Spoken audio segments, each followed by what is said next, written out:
So I like demonstrable, factual stuff. I'm a nuts and bolts kind of a guy.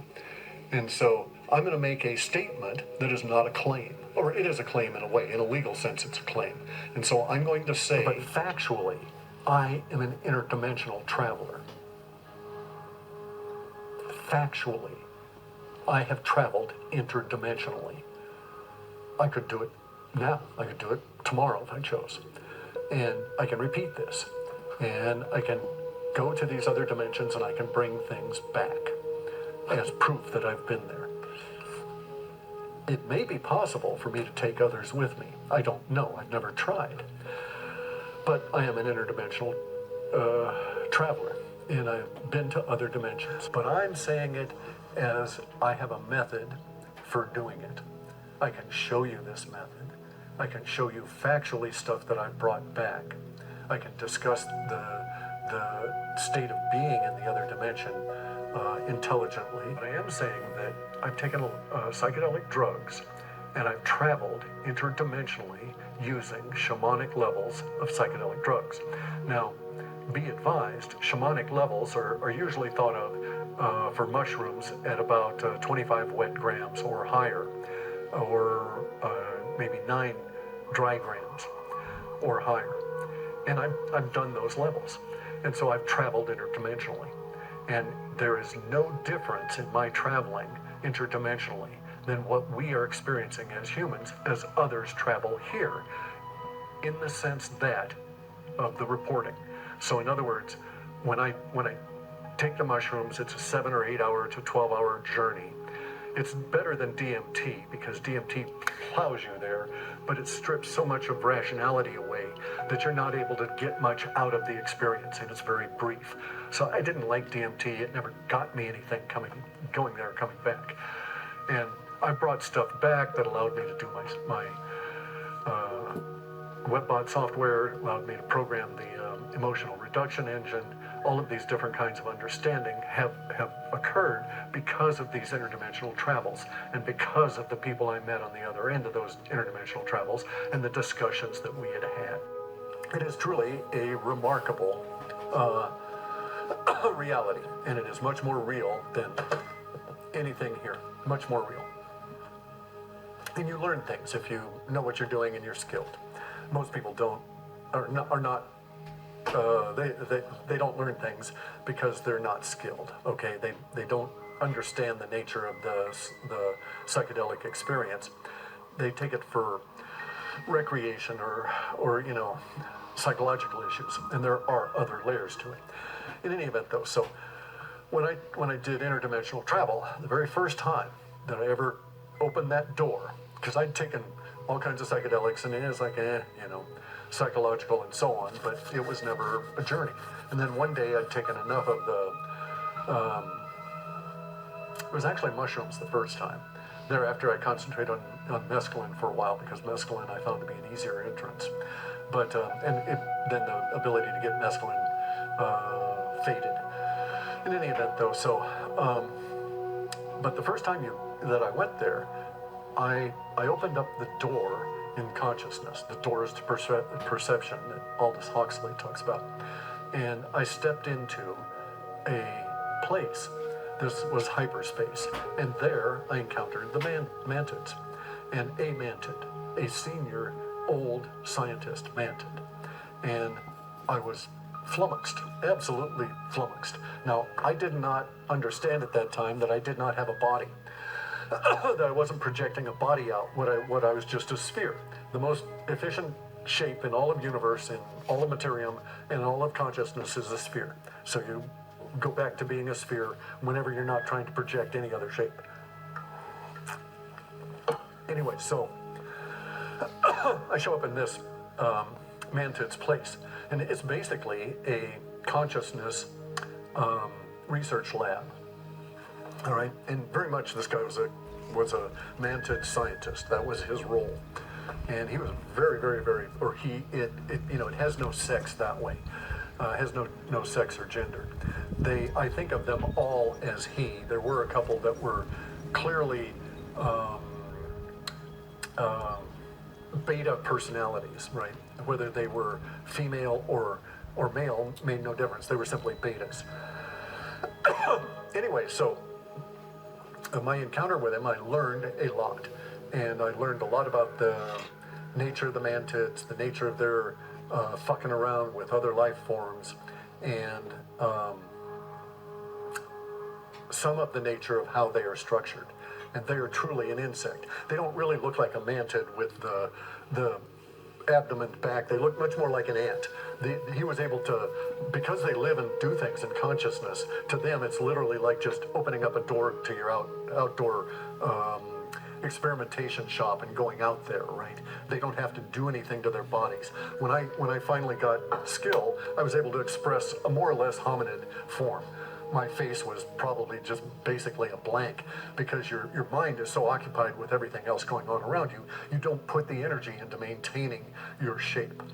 And it takes a lot of energy when you're in consciousness. It's easier just to sag and let yourself go back to being a sphere and just go back to the fantastic experience of observation. Anyway, so I learned a lot about the mantids. And in my interactions with them, they were very pissed at me. This guy was really pissed at me and tried to get rid of me and stuff, right? And he blew me out of that area and back in my psychedelic experience, back into my body with his mind. That got me really angry. And so I jumped right back at him, screaming. Just the nature of where I was at that time and my age and so on, I was very aggressive. And so I do that, and I discovered a whole lot of stuff by its interaction with me after that. Because turns out, if I hardened myself, he couldn't kick me out.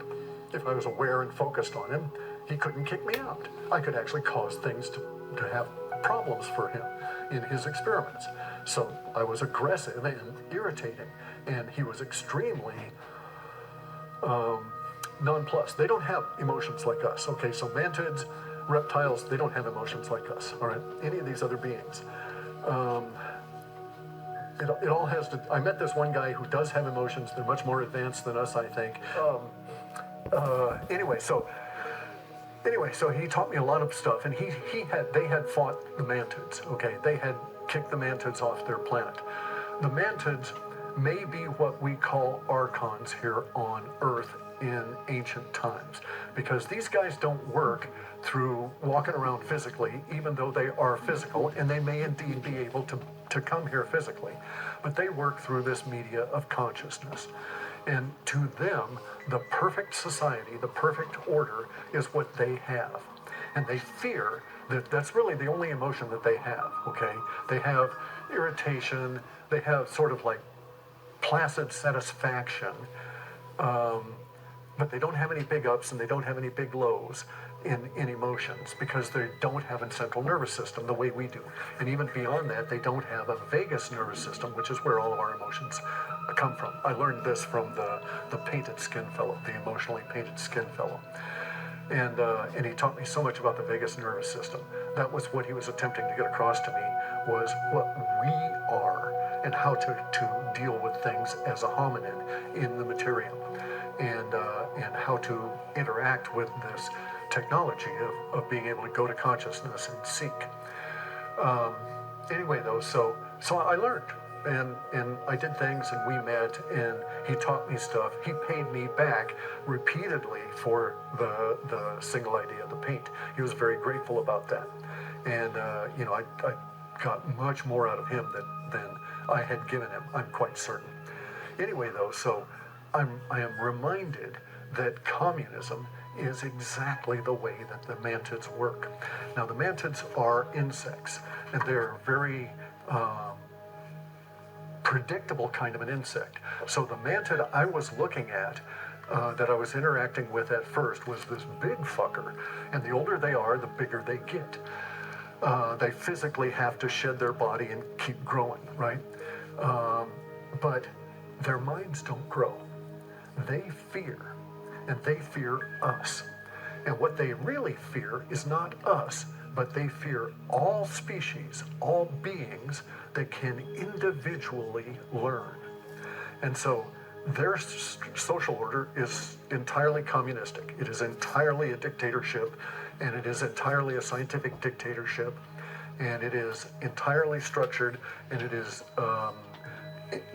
bred into them, and they could not rebel against it if they tried. And the weird parts of it for us are that as an individual, this scientist who was very old is basically learned no more stuff. He's done lots of experiments and so forth, but here's the weird part about it. That old scientist was doing them at the direction of what I took to be an immature mantid, a kid, okay? But the old scientist was doing the work for the young mantid because the young mantid had just hatched, and in mantid world, that meant that the young mantid knew more than the old mantid did, and that knew more than the old mantid ever would. Because here's the thing with these insects, they literally put their brains and their knowledge into them while they are in the egg. And when they hatch, they have all of that knowledge instantly. They don't have, so their strategy does not require being an infant, doesn't require being a toddler, doesn't require going to school or any of that. They don't do any of those kind of things. It's a huge job, a huge savings of time to do it this way, but it has this very fatal flaw. And the very fatal flaw is, in order for them to learn anything new, which is just excruciatingly difficult for any of the adults, they can. I mean, they're not without that capability, but it is not easy, nor native, nor natural for them, and there's no mechanism within their ability to connect to. We don't store our memories and stuff in our brains. It's an antenna that connects it to the larger consciousness. And the mantids don't have that. They don't have that ability to have neuroplasticity and make new connections. It is extremely difficult for them because of the rigidity and the nature of their body, mainly. Anyway, so the mantids operate on this dominance hierarchy that's all power, and it's all powerful scientists that are instantly all powerful as soon as they're hatched. Now they have to go through sort of a hardening of the body stage, and so they're not effective, but they start barking out orders as soon as these fuckers are out of that egg case. And all the other mantids just accept it, just pick up on it. And that's the nature of the mantid society. And so if they need to learn something, if they collectively go through this process and decide that they needed to learn something, they get to this, basically what they do is they program themselves. They know how to program themselves, even though they can't acquire the knowledge themselves in the body now. They can program new knowledge into other mantids without having to know what that knowledge is. I can explain it, but I don't need to take the time at this point. So basically, they do a chemical bath on the eggs, they give knowledge to the being that way, and then the being hatches, and it's in charge. And so it's the new Joe Biden, right? So it's the new head communist. And so it runs around, and it gives you orders. Now, this is the ultimate in authoritarian, structured, non-changing societies. And the mantids fear beings like us. It's, as I say, it is their only emotion.